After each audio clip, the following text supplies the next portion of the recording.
Құдайға келім берді туған дейді. Таралып тармақтан өскен солай. Баласы келім берді мұғал тобыш. Барықшымыз ауақпан қолан орыс атаннан Құдай кеден дәсіге қосай. Айыл осылай атанып ауыз сегіз арыс. Мұғалдан төрді өкен білсек сұрап. Осылай айтқан қарттары шегере ұрап.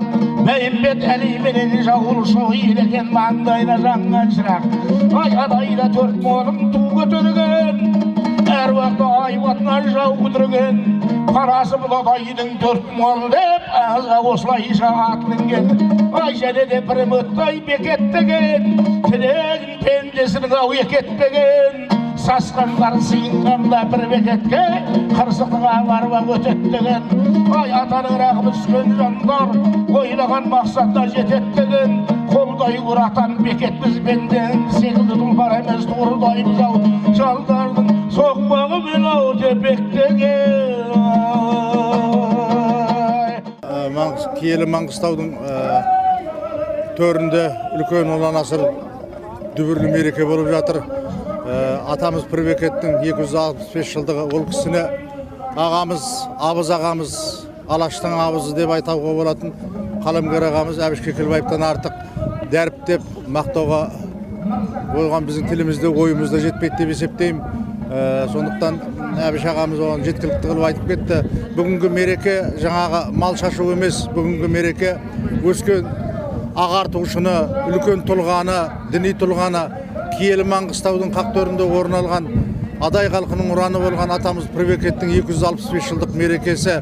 Мына өспелең ұрпаққа, артымыздан келе жатқан қазақтың болашағына ертең осы өтіп кеткен бабаларының мұраларын қазалпында сақтау, қазақтың салтын сақтау, имандылықты көкірегіне құйып алып, өзінің ұрпағына ары қарай жалғастыру дейтін мақсатта біреуді көріп қазақ айтады шүкір ет, біреуді көріп бекер ет дейді. Әлемде қаншама дағдарыс, қарақан басын қайта сағаттарын білмей жүрген қаншама халық бар. Олардан Алла тағала бетін әрмен қылып сақтасын дегіміз келеді. Құдайға шүкір кең байтақ Қазақстанның батысы мен шығысы қанша жерді алып жатса да аз ғана қазақ тарының түйіріндей. Сол жаңағы жұдырықтай жұмылып, қазаққа тек қана бірлік керек бүгінгі таңда. Осындай мерекелерін, осындай жаңа шараларды іске асыру, оған үлесін қосу, оның қандай тәрбиелік мағынасын бар екенін ұрпақ ұғыну керек деп білемін. Бекет атамыздың қазақ мемлекетінің қалыптасуымен күллі мұсылман дүниесіндегі орны айрықша. Жылағанды жұбатқан, жығылғанды тұрғызған, сыйынғанды сақтаған, қысылғанды демеген, халық қамқоры, қан төгіспей жауын жасқаған құдіретті батыр. Елін имандылыққа, адалдыққа үндеген ағартушы, ел иесі, жер киесі Бекет Мырзағұлы атамыздың 265 жылдық мерейтойы құтты болсын. Қадірлі меймандар, қымбатты жерлестер, 362 әулиелік мәңгілік мекені қасиетті Маңғыстау топырағында ұрпаққа үлгі болар тарихи тұлғалар көп өткен. Солардың бірі ұлы ағартушы, пірдің соңы атанған әулие Бекет атамыз. Бүгінгідей тәуелсіз мемлекет құру арман болып тұрған ол заманда елдікті сақтап, аққа, жақ, әділетке араша болу қиынның қиыны. Ол заманда Құдайға құлшылық етіп, оның досына айналу, әулие атану тіпті оңай болмаса керек. Биыл Бекет атамыздың дүние келгеніне 265 жыл. Біз бұл мерейлі сәтті ерекше құрметпен атап өтуге тиіспіз. Өйткені елбасымыз Нұрсұлтан Әбішұлы Назарбаев қазақ хандығының 550 жылдығын атап өтуге байланысты бүгінгі той ең алдымен батыр бабаларымыздың биік рухына тағзым ету және тағдырдың сан алуан қиындықтарынан сүрінбей өткен ата тарихынан тағылым алу үшін өткізіліп отыр деген болатын. Бекет ата тек маңғыстаулықтарға ғана емес, барша қазақ халқына, күллі мұсылман әлеміне танымал тұлға. Қазақ хандығының 550 жылдық аясында атап өткелі отырған ұлы ағартушы руханият абызы Бекет Мырзағұлының мерейтойы бүгін қасиетті Құрбан айт мейрамымен сәйкес келіп отыр. Ел иесі, жер киесі, Пірбекет атамыздың рухы разы болсын, айт қабыл, ас мереке оң болсын. Мереке оң болсын, той болсын, жақсылық болсын, Қазақстанның жер үстінің байлығы, жер астының байлығы, еліміздің игілігіне жарасын. Алла тағала тек ауызбіршілікпенен, ынтымақпенен бәрімізді жеп жақсылық осындай мерекеде басымыз қосып тұруды Алла нәсіп қылсын, әмин. Аллаху акбар. Осы мейрамға бүкіл Маңғыстау жұртшылығы атсалысып, атаның тойын тойлап жатыр. Біздің Маңғыстау ат спорт түрлері клубының атынан біздер біздің ұлттық спортымызды бәйге, алман бәйге, көкпар деген сияқты ұлттық спорттарымызды көрсетіп жатыр. Жалпы халқымызға осындай мереке бола берсін дейміз, еліміз аман болсын, тек айттан айтқа жете берейік. Түпкі мағынасына қарағанда осы келешек ұрпақ, жас балдар бар. Сол балдарға осы шаралар жалғаса берсін деп, көп үлкен өзіміз қатарлы жігіттер бар, көп жер білмейді шараны. Солар осы шараны көріп, қандай жағдайда өтіп жатыр, қалай атамыздың рухын көтеріп, мына хандықтың 250 жылдық несте өтіп жатыр. Бәрі де атаның шарапаты, атаға беріліп жатқан құрмет сыйы. Мереке құтты болсын.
Қазір мына ат бәйгені тамашалап тұрмыз. Өте қызығып тұрмыз осы міне.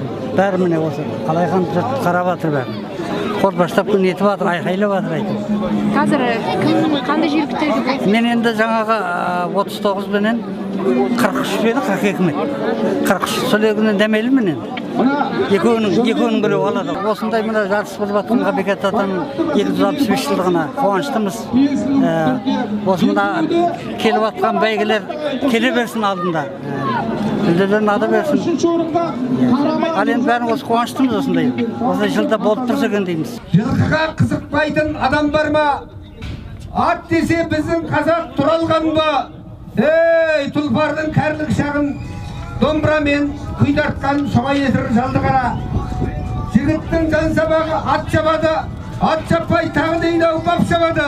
Дәмелеп бәрі жүйрік осы аста бәйгіні айқын келіп солара деп. Ал мына Маңғыстауымыздың Бекет атаның 265 жылдығы аталардың желеп жата берсін. Мына тойымыз құтты болғай, еліміз тыныш болғай, жұртымыз аман болғай.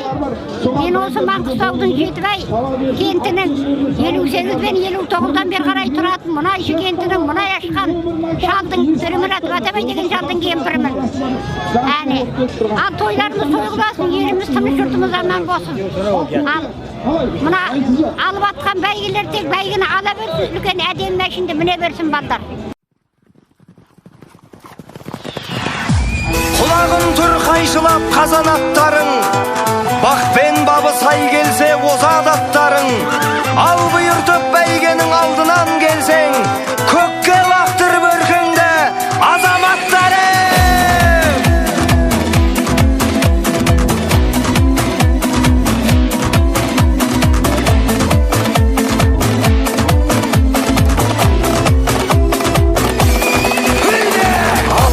шаң шығып қара көрінді, арғымақтар алдына дара бөлінді.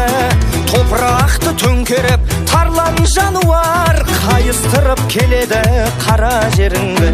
Ей айқайла пайпайла, думанда той тойла, шаңда бүкті айнала, алда кетті қайбала, бас қамшыңды тоқтамай. Ей айқайла пайпайла, думанда той тойла, шаңға бүкті айнала, алда кетті қайбала, бас қамшыңды тоқтамай.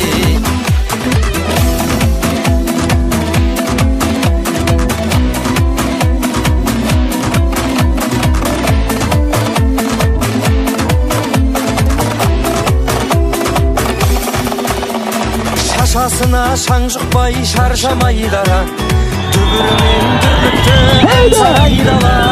Әне кетіп барады жалға жабысқан, өй желмен бірге жарысып қаршадай бала. Ей айқайла пайпайла, думандатып той тойла, шаңға бүкті айнала, алда кетті қайбала, бас қамшыңды тоқтамай. Ей айқайла пайпайла, думандатып той тойла, шаңға бүкті айнала, алда кетті қайбала, бас қамшыңды тоқтамай.